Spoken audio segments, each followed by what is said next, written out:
दूध का दूध पानी का पानी, दूध का दूध पानी का पानी, दूध का दूध पानी का पानी। अरे सीढ़ी में नमाज पढ़ना बहुत कठिन है, सीढ़ी में इतनी जगह ही नहीं होती है। इतने निर्लज्ज व्यक्ति हैं कि कोषाध्यक्ष बने हुए हैं। मेरी तो कोई गलती ही नहीं है, मैं क्यों इस्तीफा दूं? जो आरएसएस अपने कार्यालय में राम जी का फोटो तक नहीं लगाती है। राम भगवान नहीं थे, वो तो मनुष्य थे। भाजपा को दर्द क्या है? ब्रजभूषण शरण जी को काहे को बीच में लाते हो? अच्छे व्यक्ति हैं, आरोपी नहीं, उनको बलि का बकरा कहो। जब हम लोगों ने मुकदमा जीत लिया तो ये बीच में आ गए, दाल भात में मुसरचंद, न लेना न देना। देश की सभी विधानसभा क्षेत्रों में जाने के लिए गविष्ठी यात्रा के माध्यम से निकले हैं। 375 से ज़्यादा विधानसभा क्षेत्रों में जा करके आज अयोध्या जिले की बीकापुर विधानसभा क्षेत्र में, ये कौन सी जगह है? बीकापुर, जलालपुर पिपरी मोड़ पे खड़े हैं। यहाँ पर जनता से हमारा संवाद हो रहा है।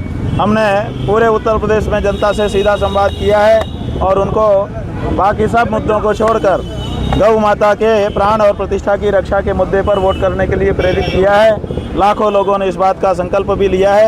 यहाँ पर भी लोग बहुत बड़ी संख्या में संकल्पित हुए हैं। महाराज जी, आप अयोध्या में हैं, लेकिन इसी अयोध्या से एक चिंगारी उठी है जो विश्व भर में जा रही है। कैसे देख रहे हैं उस चिंगारी? कहाँ जा रही है? पूरे विश्व में फैल रही है। ऐसा है कि यहाँ पर राम जी के मंदिर में राम भक्तों को होना चाहिए था, लेकिन गजब की बात है, ये हम समझते हैं कि ये जो सनातन धर्म को मानने वाले हिंदू हैं, इनकी ये कमजोरी है कि जो आरएसएस अपने कार्यालय में राम जी का फोटो तक नहीं लगाती है।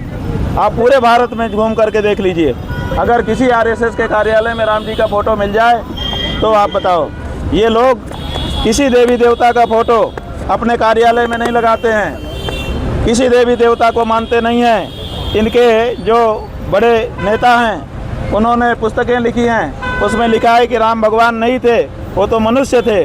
ऐसे लोगों को ला करके हमारे राम मंदिर के मध्य में बैठा दिया, जो राम जी को भगवान भी नहीं मानते और उनका फोटो तक अपने कार्यालय में नहीं लगाते हैं। ये सनातनी हिंदुओं की नाकामी है, इसलिए सनातनी हिंदुओं को इस बारे में विचार करना चाहिए और वहाँ पर जो आस्था वाले, श्रद्धा वाले, भगवान के प्रति समर्पित भाव वाले लोग हैं, धर्म को समझते हैं, जीते हैं, उन लोगों को वहाँ पर आकर के बैठना चाहिए और धर्म पूर्वक उस मंदिर का संचालन करना चाहिए। महाराज जी, लेकिन उसी ट्रस्ट के कोषाध्यक्ष गोविंद देवगिरी, उन्होंने आपको लेकर एक बड़ा बयान दिया, कहा आप शंकराचार्य नहीं हो सकते। देखिए, गोविंद गिरी जी इतने निर्लज्ज व्यक्ति हैं कि कोषाध्यक्ष बने हुए हैं और कोष में इतनी बड़ी गड़बड़ी हो गई, उसके बाद भी बेशर्मी से आपके कैमरे के सामने आकर के वो कहते हैं मेरी तो कोई गलती ही नहीं है, मैं क्यों इस्तीफा दूं? अरे भाई, कोष में इतना बड़ा मामला घपला हो गया, तुम अपने खुद मुंह से 3 करोड़ की चोरी स्वीकार कर रहे हो, उसके बाद कहते हो कि मेरी कोई गलती ही नहीं है। जो व्यक्ति इतना बड़ा निर्लज्ज है, उसके वक्तव्य को आप लोग कहते हैं बहुत बड़ा वक्तव्य दे दिया। इसका मतलब आप लोग भी गोदी मीडिया ही हो, उन्हीं का काम कर रहे हो।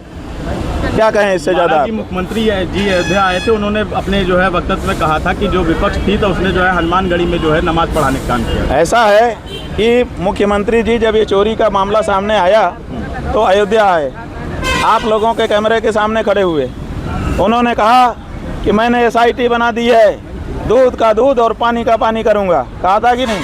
आप लोगों ने दिन रात उसको चलाया, दूध का दूध पानी का पानी, दूध का दूध पानी का पानी, दूध का दूध पानी का पानी। फिर कुछ दिन के बाद अयोध्या आए तो उनके मन में ये डर था कि जब हम वहाँ जाएंगे अयोध्या में और फिर से पत्रकार हमसे पूछेंगे, जनता हमसे पूछेगी, होना ये चाहिए था कि जब वो दोबारा अयोध्या में आए तो एक हाथ में दूध की बोतल होनी चाहिए थी और एक में पानी की, और आप लोगों को बता देना चाहिए कि देखिए साहब, ये दूध है और पानी है। लेकिन ये तो वो कर नहीं पाए थे, इसलिए रास्ते में ही उन्होंने विचार कर लिया कि अब क्या करूं। तो उन्होंने 27 साल पुराना एक मामला निकाल करके उसमें झूठ अपना जेब से निकाल के मिला करके परोस दिया कि हनुमानगढ़ी की सीढ़ियों पर नमाज पढ़वाई अमुक ने। सवाल ये है कि कभी भी इतिहास में ये दर्ज ही नहीं है कि हनुमानगढ़ी की सीढ़ियों पर किसी ने नमाज पढ़ी हो। इतनी बड़ी झूठ, इतनी बड़ी झूठी बात। एक ऐसा व्यक्ति जो संविधान की शपथ लेकर के बैठा है, जो गेरुआ कपड़ा पहन करके आया है और अयोध्या जी की धरती पे खड़ा है। देखो, झूठ आप लोगों में से भी बहुत लोग बोलते हैं, लेकिन तीर्थ क्षेत्र में जाने के बाद नहीं बोलते हैं। वो सोचते हैं कि भैया इस समय मैं तीर्थ क्षेत्र में आया हुआ हूँ, अयोध्या जी में आया हूँ, लेकिन इनको उसकी भी परवाह नहीं है। तीर्थ में भी खड़े होकर के झूठ बोलते हैं। केवल इसलिए ये बात उन्होंने उठाई ताकि दूध का दूध पानी वाला प्रश्न आप ना पूछ लें। समझ रहे हैं? तो उनकी जो हालत है वो बहुत ख़राब है। इस समय वो कुछ भी बोल सकते हैं। सीढ़ियों में नमाज पढ़ते हुए समूह के कई अगर कोई विजुअल हो कि सीढ़ियों में नमाज पढ़ी जा रही है तो ज़रा हमको दिखाइए। आप लोगों के पास है ऐसा कोई विजुअल पूरे देश का? अरे सीढ़ी में नमाज पढ़ना बहुत कठिन है। सीढ़ी में इतनी जगह ही नहीं होती है नमाज पढ़ने में, जितने पोस्टर बनाने पड़ते हैं वो बन सकें। इसलिए अदला सा छोटा सा भी बुद्धि का व्यक्ति होगा वो जान जाएगा कि सीढ़ी में नमाज में नहीं पढ़ी जा सकती है। लेकिन इनको क्या है, इनको तो झूठ बोलना है और सबको मूर्ख समझ के झूठ बोलना है। बोलते जाओ बोलते जाओ बोलते जाओ, मीडिया हमारे पास है, हमारे झूठ को सही कर देगा, ये उनको भरोसा है, इसलिए वो बोल देते हैं। लेकिन महाराज जी भाजपा के लोग कह रहे हैं कि आप राजनीति क्या, भाजपा के लोग ये कह रहे हैं कि हम राजनीति कर रहे हैं। ठीक है, गौ माता की रक्षा के लिए तो कर रहे हैं। राजनीति तो इस देश के प्रत्येक नागरिक के लिए अनिवार्य वस्तु बना दी गई है। बोलो भाई, अपने देश में अनिवार्य है कि नहीं मतदान करना? और जो भी मतदान करेगा वो राजनीति ही तो करेगा, किसी न किसी पार्टी को चुनेगा। तो इस देश में तो अनिवार्य है, हर व्यक्ति को आप मतदान करना पड़ेगा। इसका मतलब राजनीति करनी पड़ेगी। तो हम गौ माता की रक्षा के लिए अपनी आवाज़ उठा रहे हैं। इसमें उनको क्या पेट दर्द हो रहा है? लेकिन महाराज जी उसी बताइए, भाजपा को दर्द क्या है? उसी पार्टी पेट में किस बात का दर्द हो रहा है कि शंकराचार्य जी गौ माता की रक्षा की आवाज़ उठा रहे हैं? उनको दर्द किस बात का, ये बताइए महाराज जी। लेकिन उसी पार्टी के नेता हैं ब्रिजभूषण शरण सिंह, उन्होंने कटाक्ष किया है कि आपको गौ माता के लिए नहीं बल्कि गाय और घी के संवर्धन के लिए। अरे भाई, हम किससे लड़ें? इस समय हम आदित्यनाथ योगी और नरेंद्र मोदी से लड़ रहे हैं। ब्रजभूषण शरण जी को काहे को बीच में लाते हो?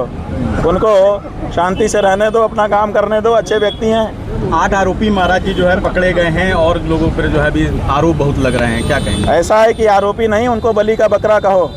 बेचारों को बलि का बकरा बना दिया गया है। देखो एक बात जान लो, चाहे ट्रस्ट हो, चाहे कार्यालय हो, चाहे सरकार हो, चाहे कोई हो, जो सबसे नीचे पायदान पर काम करने वाला व्यक्ति है उसकी हिम्मत नहीं है गड़बड़ करने की, जब तक उसके ऊपर की पायदान वाला उसको इशारा न करे कि ठीक है। समझ रहे हैं? या तो खुल करके कहे और या तो छूट दे, तभी ये हो सकता है।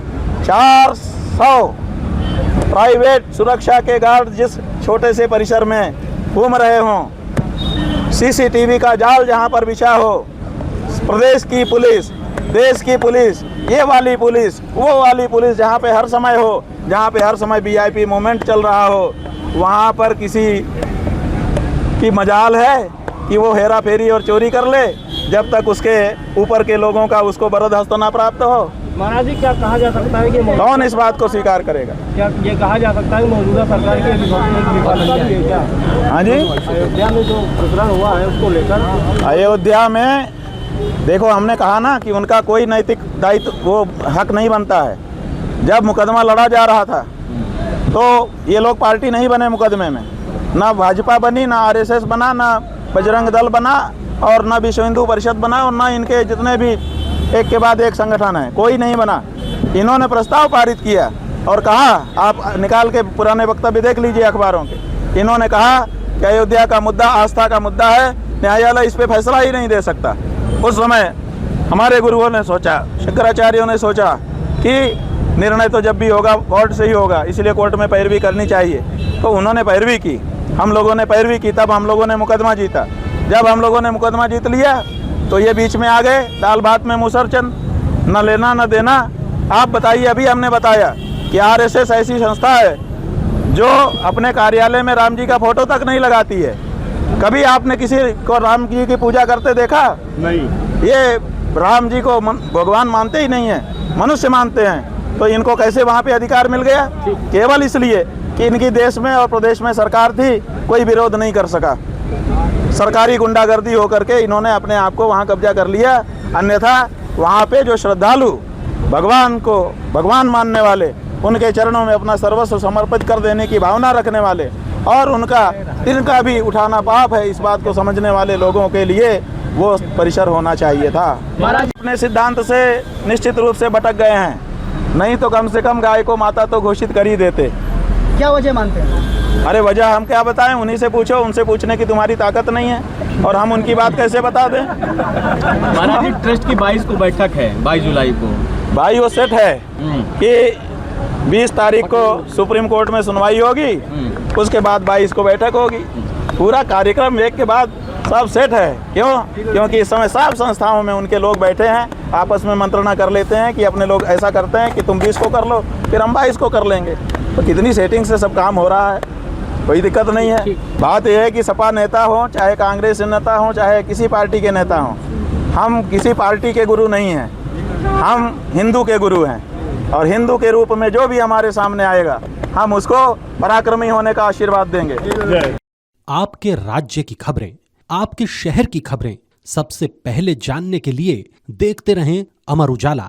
चैनल को सब्सक्राइब जरूर कर लें और पाएं हर अपडेट।